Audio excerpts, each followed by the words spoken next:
Hi, it's Juby here. I hope you are all well.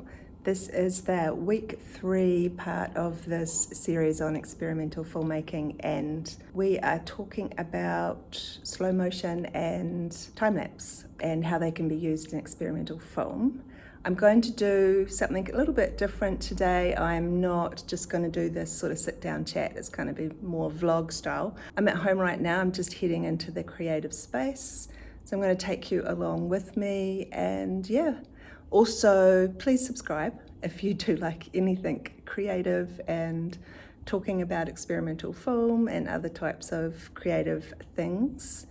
Hey, just arrived at the workshop. This is my office area at the moment. This is just storage and a desk. It's where I kind of laptopy stuff and where I do my painting, just set up a few bits and pieces. So this is my creative space for now. I'm thinking of actually moving upstairs, which I'll show you a bit later. I haven't actually fully settled in because we've had a lot of flooding from these big windows here. The seals were very, very old and caused heaps of flooding, so I've had to sort of, it's been a makeshift sort of situation. I haven't really settled in here, but yeah, it is working for the moment. The first thing I need to do this morning is make a coffee.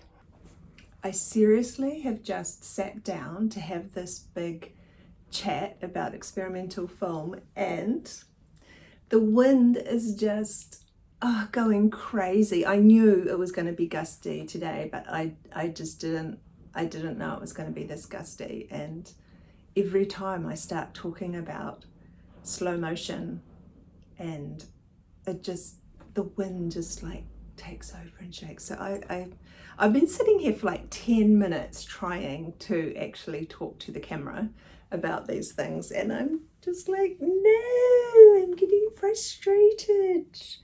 So I'm gonna have to see if I can do this a bit later in the day. Yeah, I'll come back to you.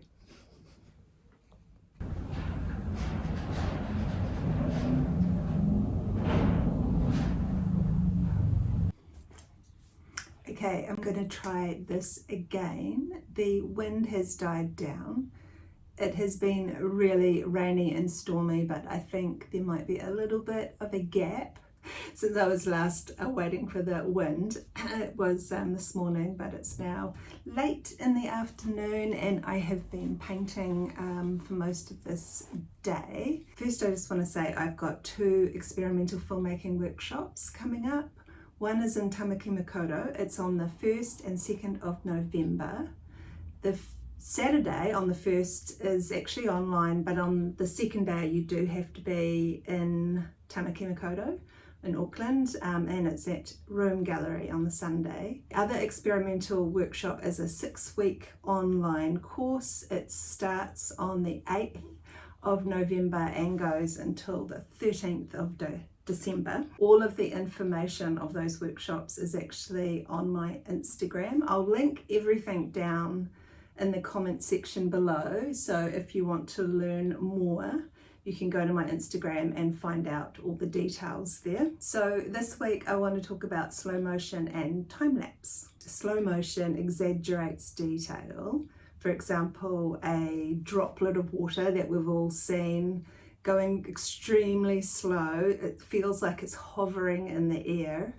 It becomes like this moment of greatness, and I think that's the thing with slow motion, is it can make small detailed tiny little things that we might not normally pick up on bigger than they are, or they feel more important. Time-lapse does the opposite. It compresses everything. Hours of rolling clouds over hills becomes quite fast-paced. It's restless and energetic. We've all seen plants blooming really fast, or the city moving, pulsating in over, a very short period of time, and this energy, this immensity that we can bring out in time-lapse. Both slow motion and time-lapse, of course, are used all the time. We see it everywhere in narrative filmmaking, documentary, on TikTok, on Instagram, but it can also be used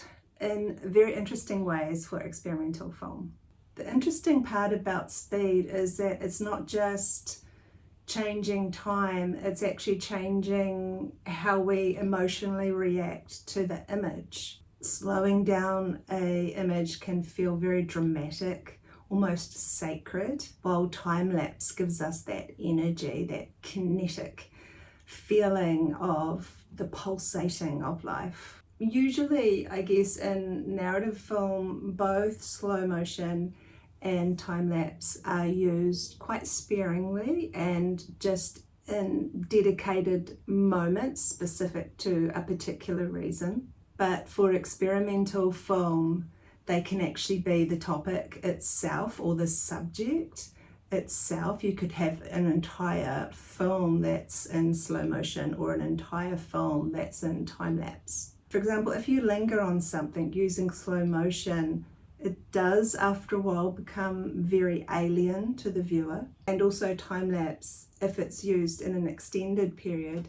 can feel very strange. So you're not only altering speed, you're definitely altering emotion. I'll put a couple of examples down in the comments of experimental film that has used slow motion and time-lapse in a way that you wouldn't normally use in like narrative cinema. So that'll give you a better understanding of what I'm talking about. So for every week that I've been looking at experimental film so far for this 6-week series, I have been giving you prompts to possibly go out and do some filming. This is not for you to make a film, it's just for not just you but me too, to strengthen our understanding of how we can make really good, strong experimental films. So these are like activities or exercises just to strengthen our creative muscle in that way. So the prompt this week is to make a 30-second loop, something that is on repeat. Now that can either be a loop of something in slow motion or a loop of something in a time lapse. You could choose a slow motion on something, I would say very mundane, stirring a cup of tea. It could be whatever you decide it is, but something that is simply lost in our everyday. Like we don't normally take our time to look at something or notice that aspect of life and then loop that and see how you feel when you're watching it. The other one you could do is time-lapse. So time-lapse something. You might need to film for quite some time. I mean, the obvious one is clouds, but you don't have to time-lapse that. You could time-lapse anything.